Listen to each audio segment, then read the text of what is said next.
नमस्कार दोस्तों, कहानियों की श्रृंखला में आज सुनेंगे सुनीता जैन जी की कहानी परदेस। लेकिन उससे पहले मेरा आपसे विनम्र अनुरोध है कि अगर मेरे द्वारा सुनाई हुई कहानियाँ आपको अच्छी लगती हैं तो मेरे चैनल को सब्सक्राइब ज़रूर करें, लाइक करें और अपने दोस्तों और परिचितों में शेयर भी करें। बेल आइकन दबाना बिल्कुल भी ना भूलें। आज सुनिए परदेस। आज फिर जैक बच्चों के सामने लड़ झगड़ कर गया है।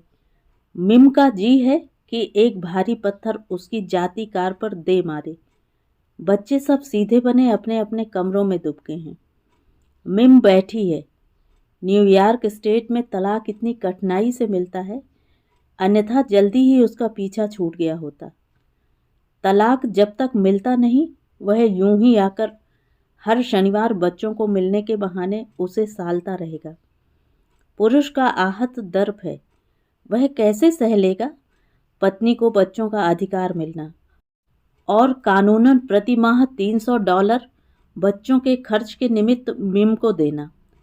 शाम को खाना नहीं बनाया। बच्चों को दूध देकर मिम ने गिलास में थोड़ी सी जिन अपने लिए डाली। टेलीविज़न खोलते उसने दांत पीसे। Dirty rat. मिम को आश्चर्य है, कभी इस व्यक्ति से उसने शादी कैसे की थी। 10 बजे पेरी मैसन देखकर वह उठी कि फ़ोन बजने लगा। सोचा ना उठाए, शायद जैक हो। फिर अनमनी सी उधर बढ़ गई। हेलो मिम। रूपा? हाँ, अकेली हो? कुछ देर बात कर सकती हूँ क्या? उधर आवाज़ टूट गई। रूपा, क्या हुआ है तुझे? कुछ नहीं। तू रो रही है रूपा? लगा कि रूपा ऐसे रो रही है जैसे कोई मर गया हो। रूपा? रूपा, मुंह से बोल, क्यों रो रही है? किसी ने कुछ कह दिया तुझे? मिम जानती है रूपा ओवर सेंसिटिव है। बात बिना बात अपमानित महसूस करने लगती है और सदा ही मिम के आगे अपने मन का गुबार निकालती है, पर ऐसे रोती कभी नहीं। ओ मिम, लोग इतने गंदे हैं। मिम, इतने काले, नीच, कपटी। तुझे किसी ने कुछ कह दिया क्या? नहीं। तो फिर? वह फिर सुबक सुबक कर रोती। ऐसे काले कपटी। मिम, मैं मर जाना चाहती हूँ। मुझे जीना नहीं है, बस अब यहाँ रहना नहीं। घर जाना है? हाँ मिम, मुझे घर जाना है। मुझे मरना है। तेरे पास नींद की गोलियां नहीं है क्या? बेवकूफ लड़की, क्या तू इस समय यहाँ आ सकती है? आकर क्या होगा? कार लिन ले गई है। देख, मैं उधर नहीं आ सकती। बच्चे सोए हैं और मैं खुद क्लांत हूँ। पर तू पहले रोना बंद कर, फिर बता क्या हुआ है। हुआ कुछ नहीं। नहीं बताना चाहती तो अच्छा है। अब तू टब में गर्म पानी भरकर आधा घंटा नहा ले, फिर चाय पीकर सो जा। सुबह इतना क्लेश नहीं रहेगा। उधर रोना दुगना हो गया। मिम खिन्न हो गई। अब ना तू बताएगी न चुप होगी। मिम, मैं जीना नहीं चाहती। मिम, लोग कितने नीच हैं, कपटी हैं।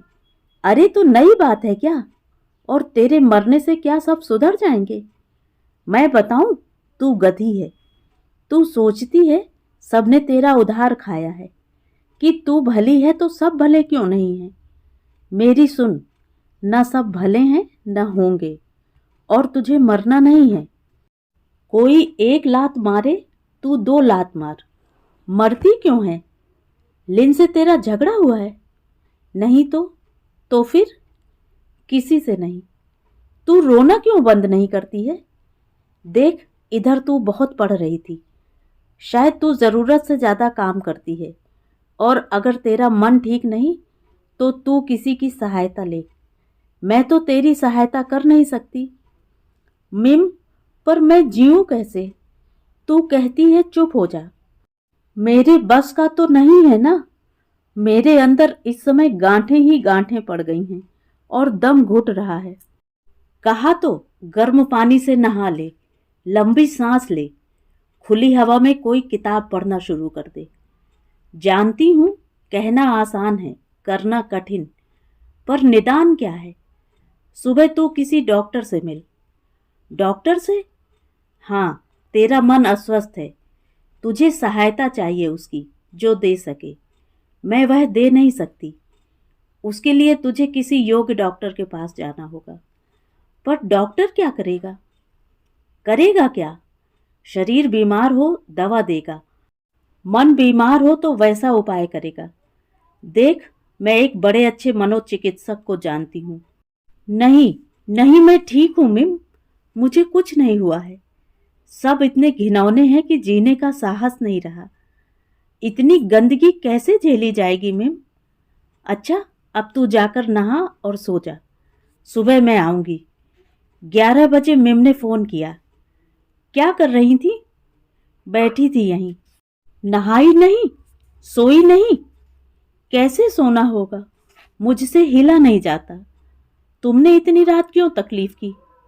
कहती है क्यों तकलीफ की? अरे मुझको फोन करते हिचक नहीं हुई और अब मुझ पर इतनी बात लाद दी।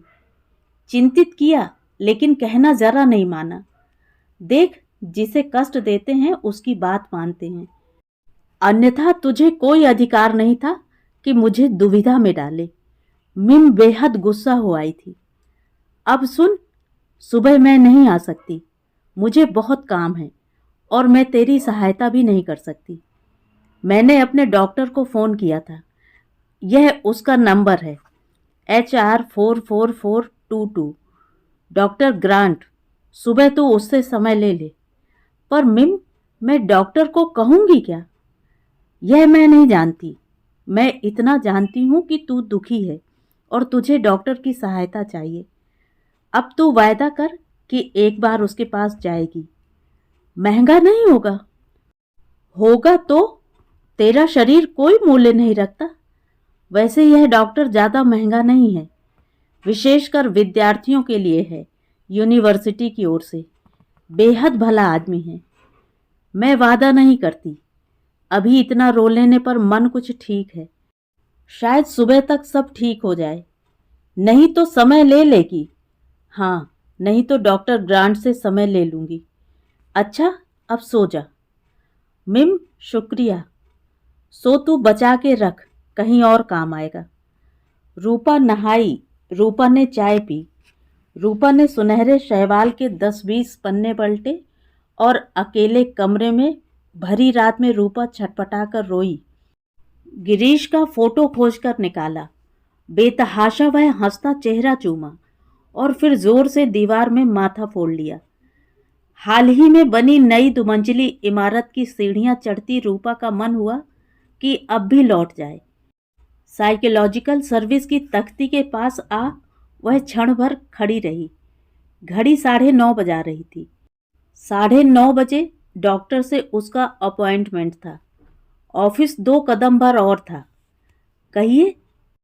सुनहरी बालों वाली सेक्रेटरी ने हरे शेड से रंगी पलकें उठाईं। मेरा अपॉइंटमेंट है डॉक्टर ग्रांट से। श्रीमती सिंह? जी। बैठिए, डॉक्टर ग्रांट अभी आते हैं। अधिक बैठना नहीं पड़ा। 2-1 मिनट में बाईं ओर का दरवाज़ा खोलकर डॉक्टर ने उसे भीतर आने का संकेत दिया। सोचा, इतनी कम आयु का डॉक्टर? नहीं, उसका असिस्टेंट होगा, पर डॉक्टर ही था। कमरे में सुबह की धूप थी। खिड़की के नीचे पार्किंग लॉन में कारों की कतार भरी थी। मैं रूपा हूँ, डॉक्टर ग्रांट। मिम मेरियम ओब्रायन ने मुझसे वायदा करवाया था कि मैं आपसे सहायता लूँ। हाँ, मेरियम का कल रात फ़ोन आया था कि आप व्यथित हैं, पर आप क्या स्वेच्छा से नहीं आई? जी, वह बात नहीं है।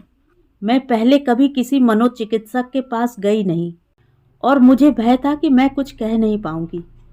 देखिए, मानसिक चिकित्सा एक विशेष प्रकार की चिकित्सा है।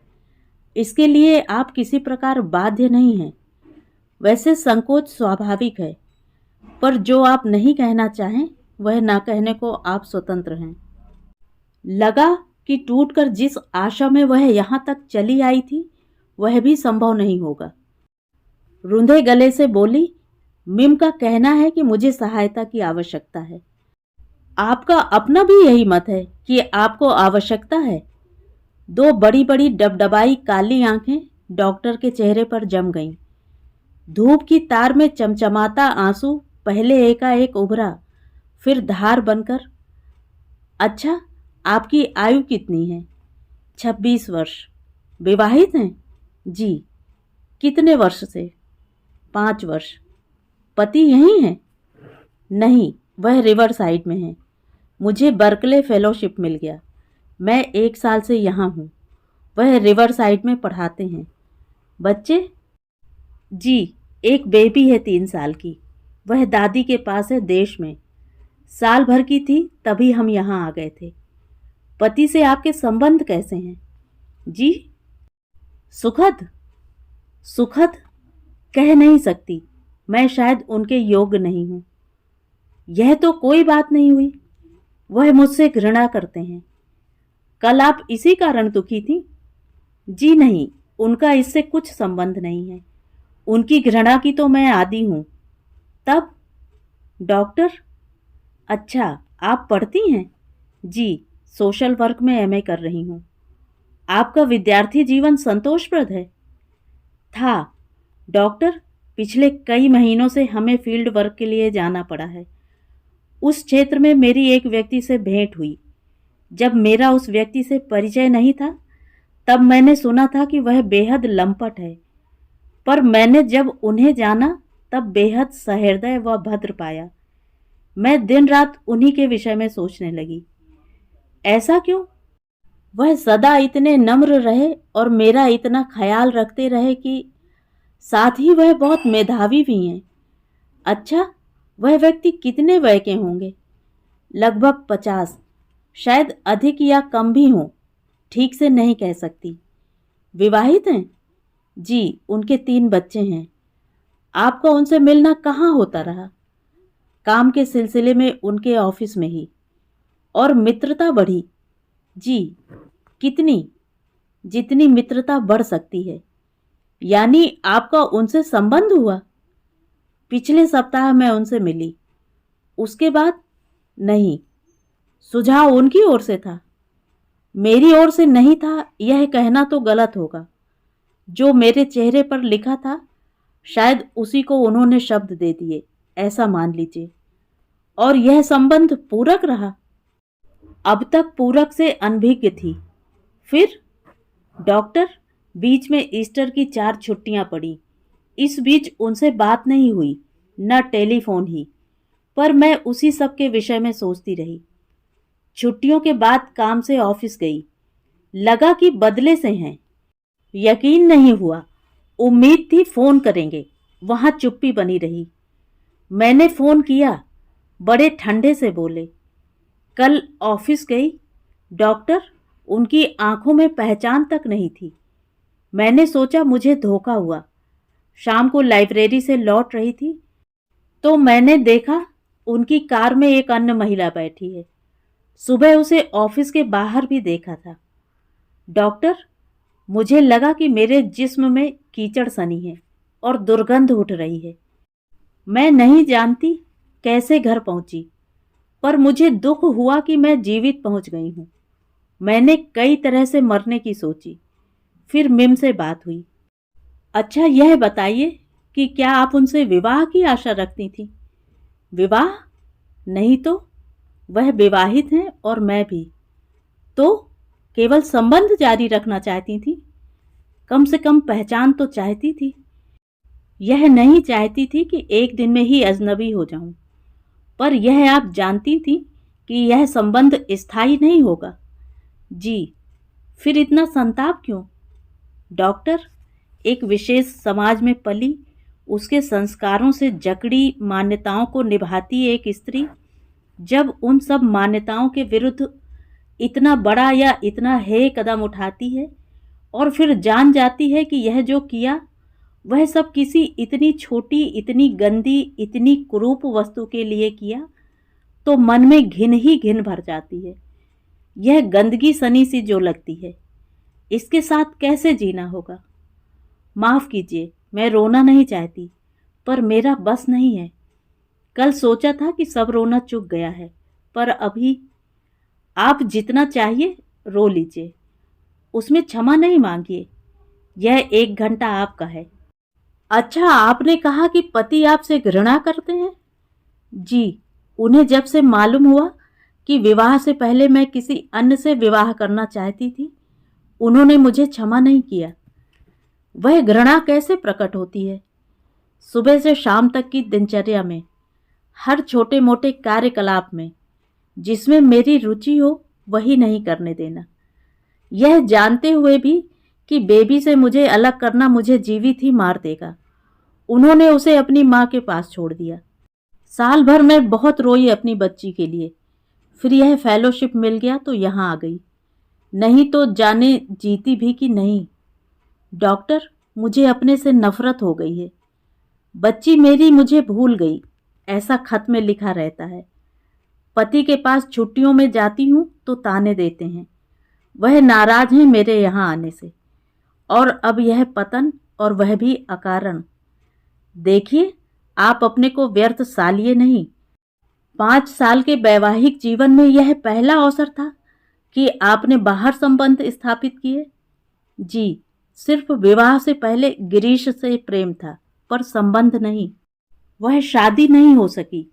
जब यहाँ इस व्यक्ति से मिलना हुआ तो दूसरा जन्म हुआ, पर वह तो छलना थी। श्रीमती सिंह, व्यक्ति साधारणतया वही खोजता है जिसका अभाव हो। आपका सीधा सा केस है। आप इतनी दुखी हैं तो जैसा आपने कहा, अपने संस्कारों की वजह से। अन्यथा मुझे तो आश्चर्य है कि इतने साल आपने ऐसा जीवन बिताया और संतुष्टि की खोज नहीं की।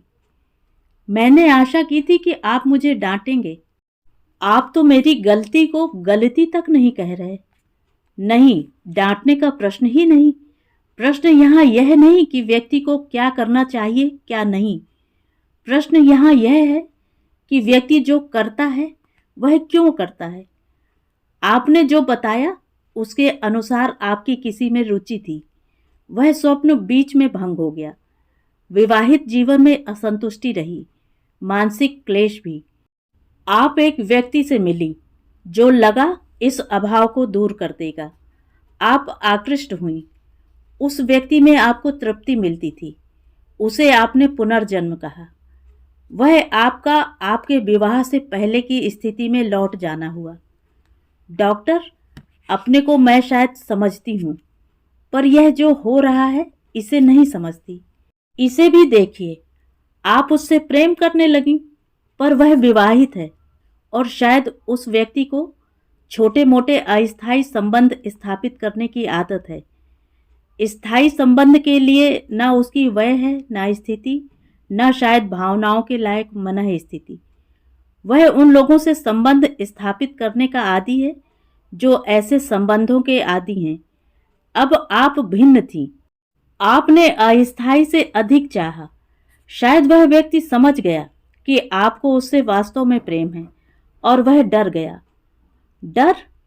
वह ऐसे नहीं कि किसी से डरें।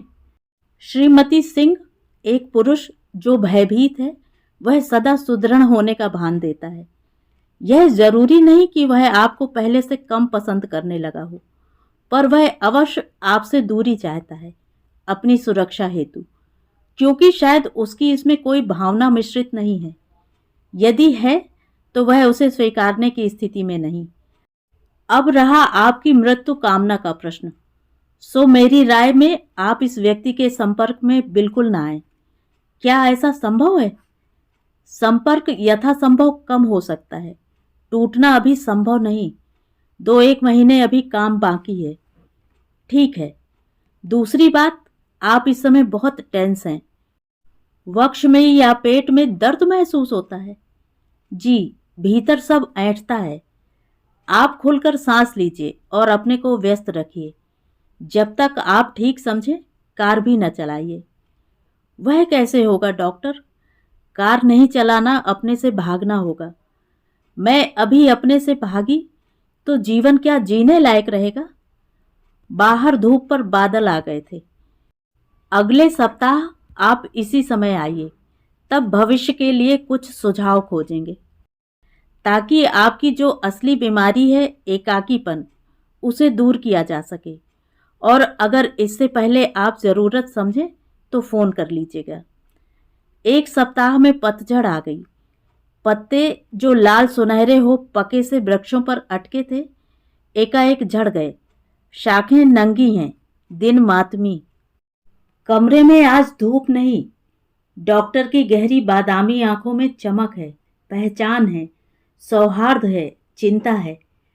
आज रोने की तैयारी में पहले ही से रुमाल हाथ में है। नहीं डॉक्टर, आज रोऊंगी नहीं। अभी उस दिन की लज्जा बनी है। आपका भेजा हुआ गुलाब मिला, देखिए अभी भी खिला है। शुक्रिया। मैंने तो बेहद रुक रुक कर भेजा था और भेजने के बाद भी पछताती रही थी। क्यों? कहीं आप भी डर ना जाएं। हंसी में कही बात। आपका उस व्यक्ति से फिर सामना हुआ? एक सांवली छाया कमरे में उतर आई। जी बात नहीं हुई। मैं आपकी बातों पर सोचती रही। डॉक्टर, अभी भी कभी कभी दम घुटने लगता है और शरीर घिन से भर जाता है और मरने की तबीयत होती है। डॉक्टर, ऐसा छोटा काम मैंने कैसे किया? देखिए श्रीमती सिंह, आपकी बातों से यह अनुमान लगाया है कि आपका अपने विषय में कुछ निर्धारित मत है कि आप ऐसी हैं, और आपको यह दुख इसलिए नहीं कि आप उस व्यक्ति से प्रेम करती हैं, बल्कि इसलिए है कि आप अपमानित महसूस करती हैं।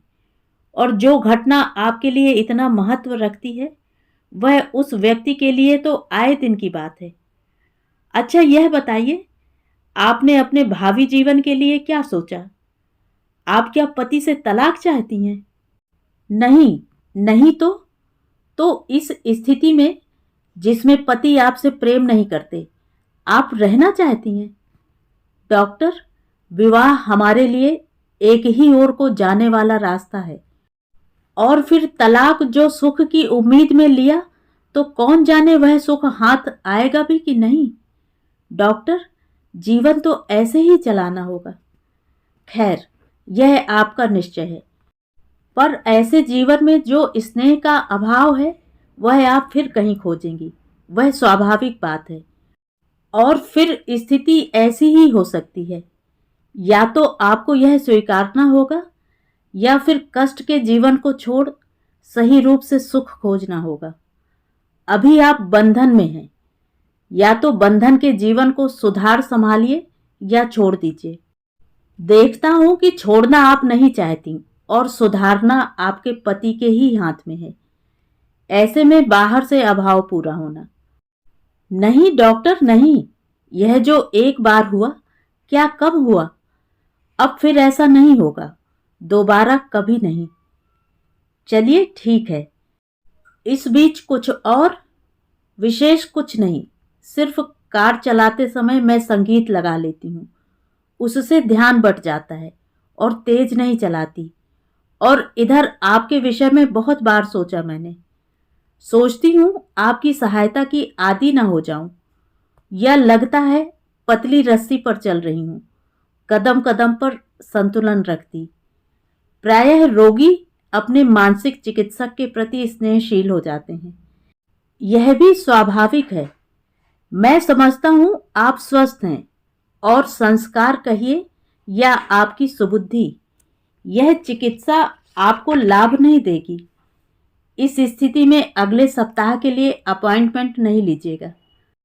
भविष्य में कभी भी आपको लगे कि मैं सहायक हो सकता हूं, तो आप फोन कर लीजिए, डॉक्टर के नाते या मित्र के। जी धन्यवाद। कार तक पहुंचते रूपा के सीने में फिर गांठें भर गई हैं।